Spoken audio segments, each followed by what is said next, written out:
Inilah Sanggar Cerita mempersembahkan Pencuri yang Cerdik.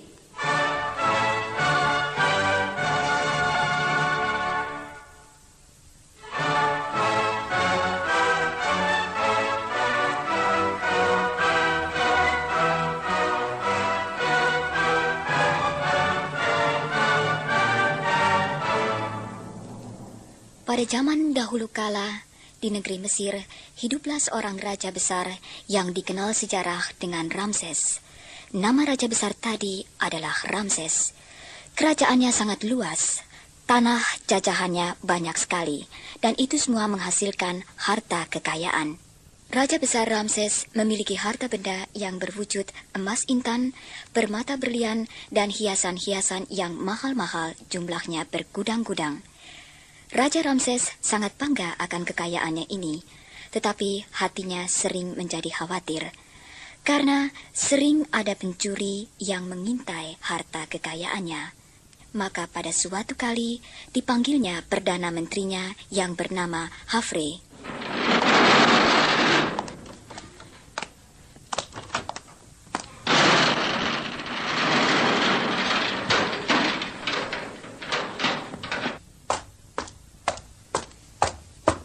Yang Mulia Putra Matahari, apakah Yang Mulia memanggil hamba?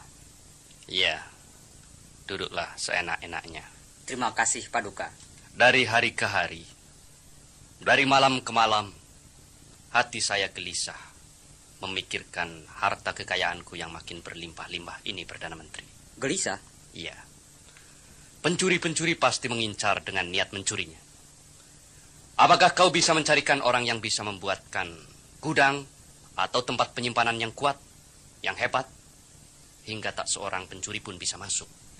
Saya tahu, Paduka. Tetapi biayanya mungkin mahal sekali. Panggil orang itu. Berapa upah yang dimintanya, saya akan membayarnya. Baik, Paduka. Orang itu akan segera saya panggil. Ya.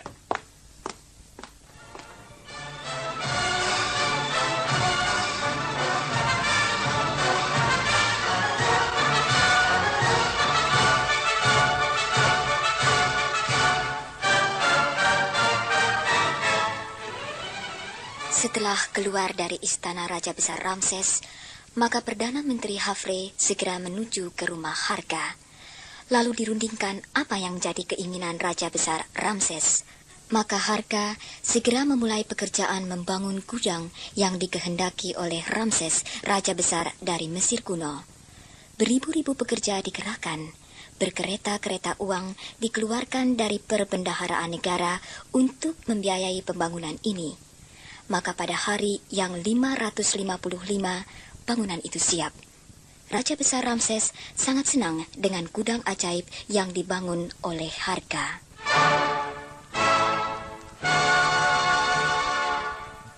Aduh, celaka. Ada pencuri masuk. Aneh, ajaib. Dan, cadar berteteskan mutiara dari Nusa Laut juga tidak ada. Aduh, pencurinya perempuan pasti. Harka! Harka! Harka! Apakah yang telah terjadi dengan pencuri ini? Ia bisa masuk ke sini.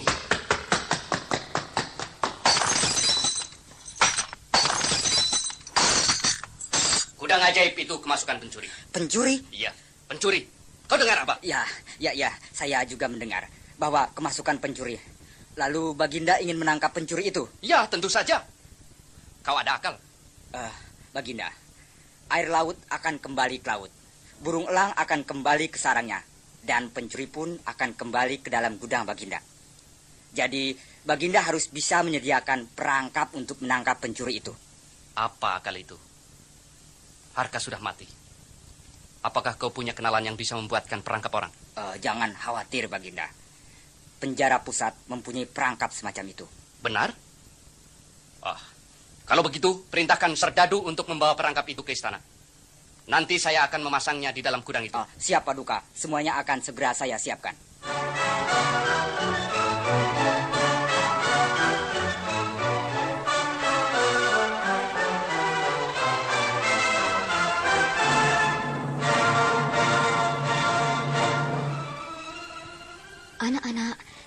penjara pusat segera dikeluarkan perangkap orang dan dihadapkan kepada Raja Ramses. Perangkap itu segera ditaruh di muka pintu gudang lapis ke-15 dengan harapan bisa menangkap pencurinya. Malam segera datang menyelimuti kota kerajaan. Bagaimana hasilnya, Paduka? Pencuri itu memang cerdik sekali, Hafre. Jadi tak tertangkap? Pencuri itu tertangkap, tetapi tanpa kepala. Tak berkepala bagaimana, Baginda?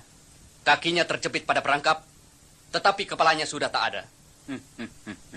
Pandai sekali. Kalau begitu, mari kita gantungkan mayat itu di pintu gerbang kota.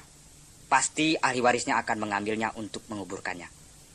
Di dekat pintu gerbang, kita siapkan sepasukan serdadu untuk mengawasi segalanya. Bagus sekali, Hafre. Kalau begitu, ayo laksanakan hal itu.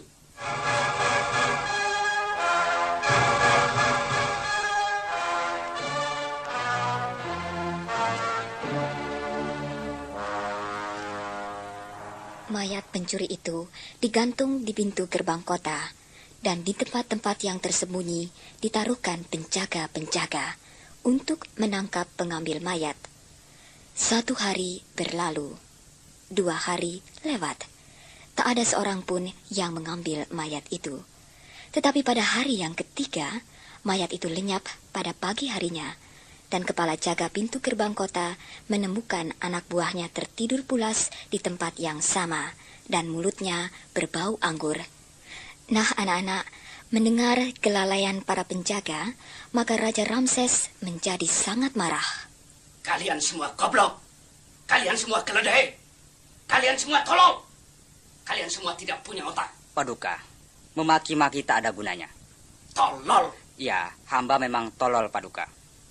Tetapi kita semua berhadapan dengan seorang yang cerdik. Gudang rahasia yang paling rahasia bisa dimasukinya. Perangkap yang kita pasang di sana tak berhasil mengetahui pencurinya.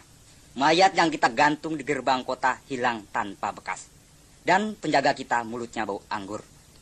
Kau ada akal baru lagi, Hafre. Paduka, kita adakan perlombaan untuk menangkapnya. Izinkanlah saya menggunakan tipu muslihat ini.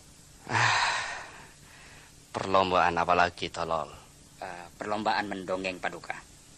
Siapa yang dongengnya paling ajaib, kita beri hadiah. Lalu?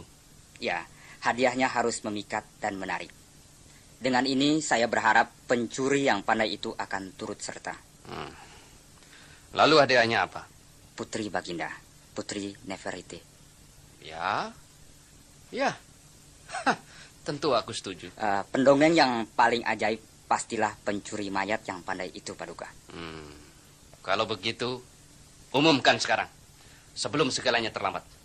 Naiklah ke menara pekabaran.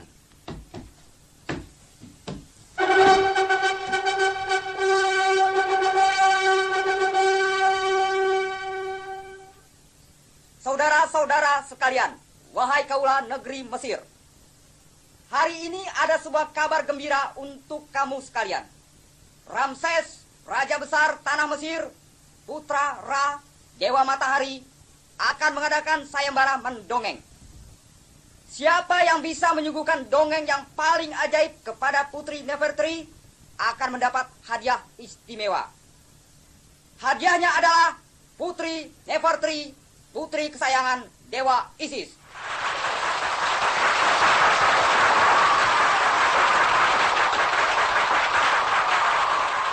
Pada hari itu juga, mulailah mengalir juru dongeng dari segala penjuru tanah Mesir.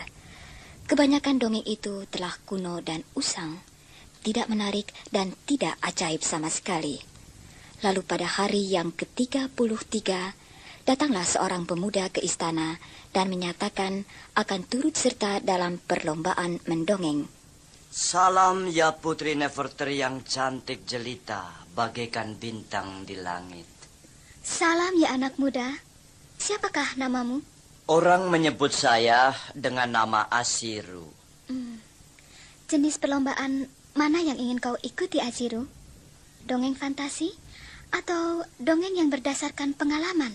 Dongeng yang berdasarkan pengalaman, Tuan Putri. Peristiwa aneh apakah yang pernah kau alami? Belum lama berselang, hamba mencuri beberapa perhiasan kesayangan ayahanda putri yang terdapat dalam gudang ajaib. Itu ajaib sekali. Teruskan ceritamu, Aziru. Baginda Ramses mengetahui pencuri itu. Lalu pada pintu masuk yang ke-15 dipasanglah perangkap. Malanglah nasib adik saya. Ia terjebak perangkap itu dan meninggal dunia. Nah, untuk menyembunyikan asal-usul saya, maka saya terpaksa memenggal kepala adik saya itu. Kalau tidak demikian, Tuan Putri, yang saya lakukan, maka tidak hanya saya saja yang tertangkap, tetapi ibu saya juga akan dihukum oleh Raja Ramses dari Nil Biru. Oh, ya. Ya, itu dapat saya mengerti. Lalu lanjutannya bagaimana? Lalu Baginda memasang mayat adik saya di pintu gerbang kota dengan harapan agar saya atau keluarga saya mengambil mayat itu. Hari pertama, kedua, tidak ada yang mengambil mayat itu. Lalu pada hari ketiga, saya menyamar sebagai orang tua yang lewat di gerbang kota sambil membawa keledai. Keledai saya muati anggur yang saya simpan dalam kulit kambing yang sudah tua. Hingga ketika tempat anggur itu tersangkut gerendel pintu gerbang kota, bocorlah. Anggur yang baik itu terus mengalir, bau yang harum memikat menyebar kemana-mana, dan serdadu-serdadu yang ditaruh di dekat pintu beramai-ramai meminum anggur bocoran itu satu persatu. Dan dalam anggur itu sudah saya campurkan obat tidur yang paling keras, hingga saya dapat mengambil mayat adik saya dengan aman. Dan itulah pengalaman saya yang sederhana sekali, Tuan Putri. Oh, Aziru, pemuda seperti engkaulah yang kucita-citakan dalam hidupku. Kaulah yang pantas mendapat hadiah pertama dari perlombaan bercerita ini. Datanglah kemari, sehingga aku dapat menjabat tanganmu. Terimalah tangan saya yang sederhana ini, Putri. Hei, Serdadu, tangkap dia. Para serdadu telah bersiap sedia menangkap pemuda Aziru. Tetapi ajaib, tangan yang dipegang oleh Putri Nefertari terlepas dari badan Aziru. Oh, tangannya terlepas dari badannya. Putri Nefertari pingsan karena terkejut. Dalam kesempatan yang sebaik itu, larilah pemuda Aziru meloncat tembok istana yang cukup tinggi.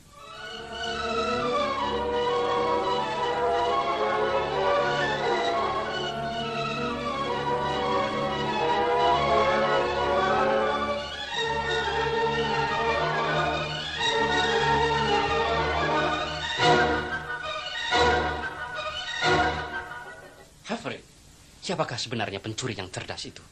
Kami tak tahu, Paduka. Tuan Putri, kau itu bagaimana sih? Oh, maaf beribu maaf, Ayahanda. Tetapi ia betul-betul cerdik sekali. Tangannya terlepas dari badannya. Jadi yang saya jabat dan saya pegang adalah tangan palsunya. Kalau begitu ia bertangan satu. Oh, belum tentu, Paduka. Mungkin tangannya yang asli disembunyikan dalam mantel. Apa usulmu kalau begitu? Umumkan ke seluruh kerajaan. Pencuri itu diminta menghadap dengan catatan bahwa kesalahannya akan diampuni. Tetapi ini sebenarnya hanyalah tipu muslihat saja, Baginda. Di belakang pintu-pintu rahasia sudah kita siapkan serdadu-serdadu untuk menangkap pencuri yang cerdik itu.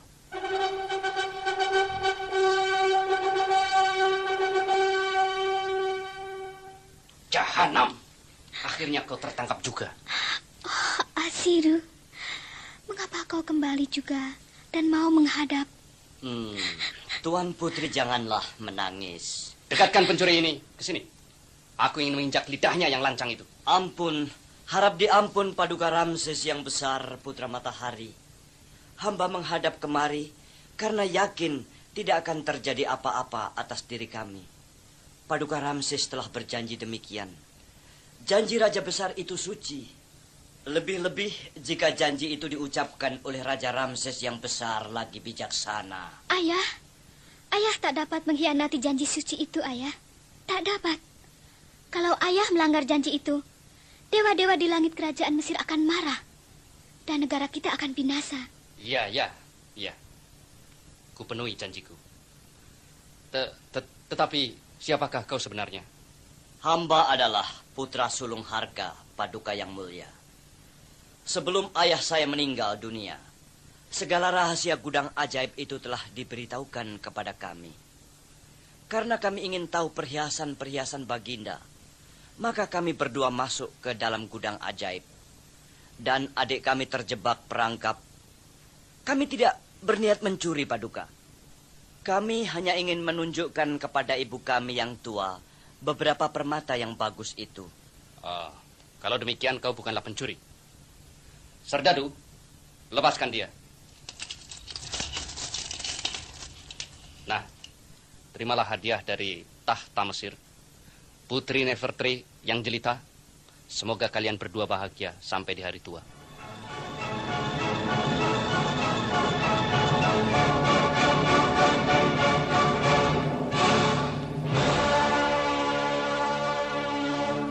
Demikianlah kisahnya, kisah pencuri yang cerdik. Sebuah dongeng dari negeri Mesir, sekarang umum disebut Republik Persatuan Arab atau RPA.